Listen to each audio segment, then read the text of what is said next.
Hello, the name's Ulysses, and I hunt monsters for the government. And I don't mean people. Vampires, zombies, demons, werewolves, hell, even a Wendigo. You name it, I've encountered it.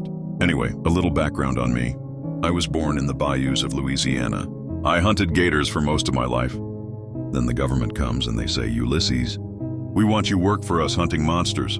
Can't I say I blame them? I'm the best damn gator hunter in Louisiana. And I guess they figured I'd be pretty good at that too. I won't say how much I'm paid, but it's a hell of a lot. More than any gator will bag me. Now, without further delay, I'll begin my survival guide to monsters. Let's begin with the basics, shall we? Vampires.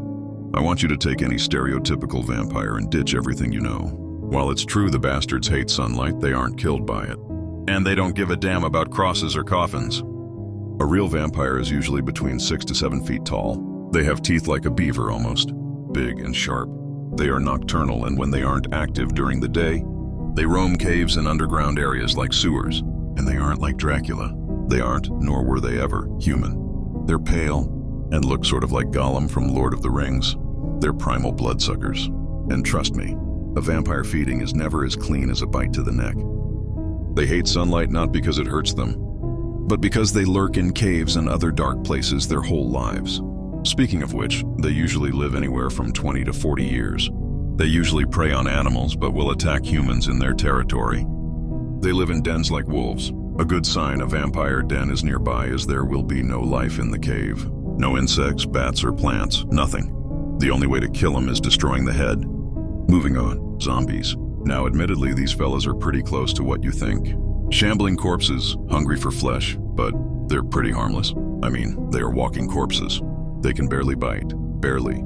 If they break the skin, disinfecting the wound should be enough. I've been bitten a few times, so I'd know. Not much to say on them, really. Avoid the teeth. Oh, one more thing. The whole headshot thing is total bullshit. Only way to put them down for good is dismemberment or fire. And being bitten doesn't mean you'll turn. Zombies are what happens when some idiot kids play with a Ouija board in a graveyard. Spirits lodge themselves in these corpses. Anyway, that's my guess. Moving on. Werewolves. Werewolves are just as mean as they are in the movies. However, they're bigger than in the movies. In all reality, they're about 12 feet tall and not friendly. Full moons are a myth, kinda. They turn during 3 scenarios: a full moon, a lunar eclipse, and the blood moon. But the transformation lasts about a week, not a single night, and there's no talking to the person inside. That's a good way to get killed.